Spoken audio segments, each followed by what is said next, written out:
Hello, welcome to the Sharati Report. I'm Claude Sharati. Recently, the ABC has been talking about the role of Christianity in influencing domestic violence in Australia.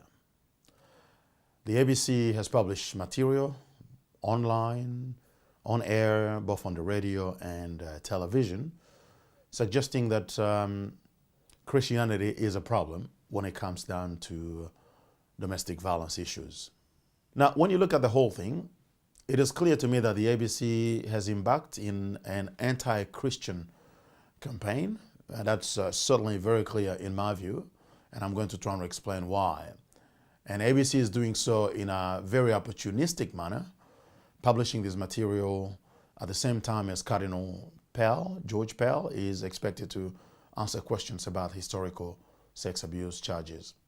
In my view, ABC's anti-Christian campaign is very disturbing, and it rests on misleading claims.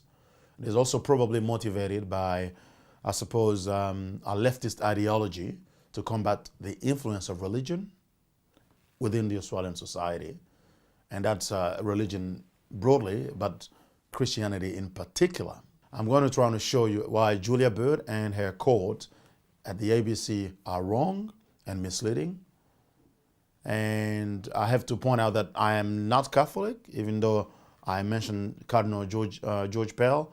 I am not trying to defend him because I have no interest in that. However, I am a Christian, a practicing Christian, and I feel obligated to do something when the ABC, quite respected organization, trying to stay in the image of Christianity for their own whatever agenda they have. It is unfortunate that many Christian and faith leaders stay silent when these sort of things happen.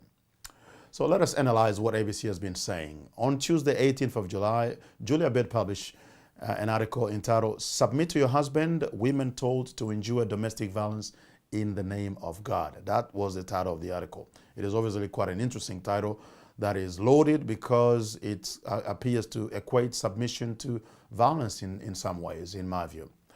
In that article, Julia Bird is suggesting a lot of things. Number one, she says that the research that she looked at indicated that the men most likely to abuse their wives are evangelical Christians who attend church sporadically.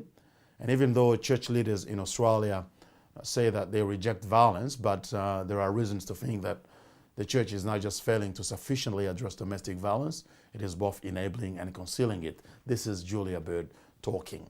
Well, and that is the gist of her article. It is a long piece that is also illustrated by a number of drawings that are suggesting that women in churches are suffering in the name of God, and the church is condoning this. So I suppose you get the point of what Julia is trying to say, but is there any credible evidence to confirm what she is saying? Absolutely not. If anything, the evangelical Christianity is a positive influence in families, preventing violence and abuse and making families stronger and more harmonious. I'll try to demonstrate this later, but let us first address some of what Julia is actually saying. Number one,